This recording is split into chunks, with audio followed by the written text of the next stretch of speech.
if you're not in tune with how the world works, and if you're not in tune with I want to say language in general, and just the English language, like the things that Donald Trump are saying are what I like to call these dog whistle speeches. Like when he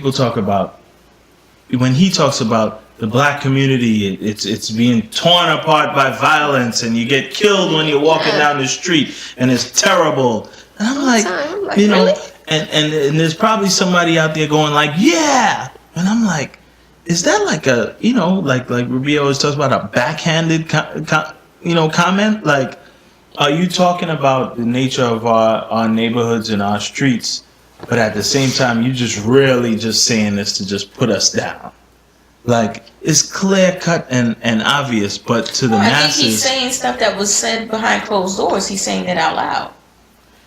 But you know what? I think it's being said in a manner that may sound acceptable to somebody who's not in tune with the fact that that's offensive. It's clearly offensive. It's not clearly offensive. It's clearly offensive to you and me. Mm-hmm. But it's good enough to get it across the news without saying nigga. It is. That's what it is. Like, I'm gonna say as much as I could say without saying nigga. That's but then they do say. Well, he didn't say it specifically, but you had Don King saying it, and him and everybody else behind him laughing. Yeah. Well, that was sickening. Yeah. Well, disturbing definitely. We just have to find a way to get rid of all the coons. I don't know how we're gonna do it, but that's just, you know. And the question is just like where do we go from here politically? Yeah, I mean, it's totally offensive for Donald Trump to say things like, "Oh, well, you might as well try this." You know what I mean? Try this, and you've tried everything else. You might as well. It's almost like the Everett commercial. For the school, you might as well. You want to go to school. You might as well go to school. You've been sitting there all day. You know you're not going to do nothing else. You might as well go. That's exactly what it's like. You might as well try. It's very offensive. Mm-hmm. Yeah. That's it. Come on down to college. You ain't doing nothing with yourself. Exactly. You ain't doing nothing with your life. This white guy say you ain't doing nothing with your life. Come on down to college. Yeah. Right. Yeah, it's just like that, and I think that. And what about his choice? For someone who's you know, you would consider yourself to be conscious and in the political know to some degree, it's just very, very insulting. Like, it's insulting. Like, do you think I'm gonna fall for this? It's insulting the way he says that, and it's also insulting the way that he refers to us as the blacks. The blacks. Oh, come on. The Latinos. Like, what is that? The bad hombres. What does that mean? To put that article in front of it, the blacks. I don't necessarily know how to feel about it, but anytime he talks, I don't know necessarily what it is that he's trying to get across. Muslims, but anytime he talks that he addresses a certain group, that's how he is the blacks. Yeah, but it's the Latinos, the Muslims. It's a way to say separate. Or other. Not one of us. Other. The other. Mm-hmm. Other. Yeah. Yeah, absolutely. It's a way. But I mean, listen.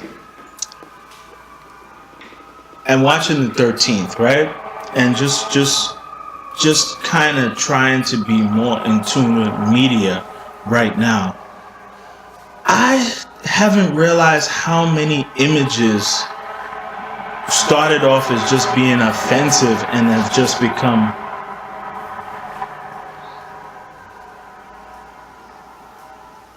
pop culture in general. Like, this is not even black folks, right?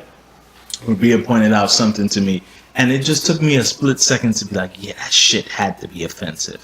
When she was telling me that the Tasmanian devil was to make fun of Aboriginal Australians. Yeah. I didn't know that. But right. How long does that make sense to you? Yeah, it makes sense. But right. Why? I didn't understand why they would do that. Oh, because they were the original people. It's like making fun of Native Americans, right? Yeah. But when you look at it, when you hear it, and I say it to you, your first reaction was like, no way. As soon as I heard it, I was like, oh shit. You're right. That shit was probably something totally offensive. So when you start to go down the list of things that you see on TV that criminalizes certain people or makes fun of people. One of the recent things I learned about was the hobo clown or the sad face clown with the tattered clothes. That was to make fun of black people who had nowhere to go after slavery ended. And your clothes were tattered and you was sad, like, damn, I'm off of the plantation. They won't give me a job. They're gonna lock me up for not having a job. I'm sad. This is why. And then there's a whole bunch of things that come into play after that. When you even watching the 13th, when you talk about TV shows like Cops, like, yo, we thought that was cool. They've even put some reggae music to it, talking about bad boy, what you want? And I'm in front of the TV and I'm about 7 or 8 skanking, not realizing most of the people they was locking up was looking like me in 10 years. Well, yeah, but that's what she said. Just there's like this internalization, right, of racism and racist stereotypes or whatever. It was the I forget the young lady's name on the 13th documentary, but she was saying it wasn't just so much how white people brought into this criminalization of the black male, but it was how black people brought into it. And she talks about black people buying into it and being afraid of our own kind, but not just that. How many of us buy into it and think that this is the lifestyle that you have to live, and now you become criminal because you think that this is what black people do, right? And I think we've all been guilty of it. I know I have.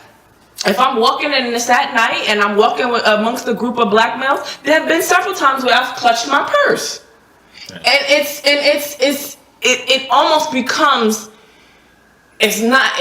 becomes inherent or innate fear, because you've been socialized to react that way. Yeah,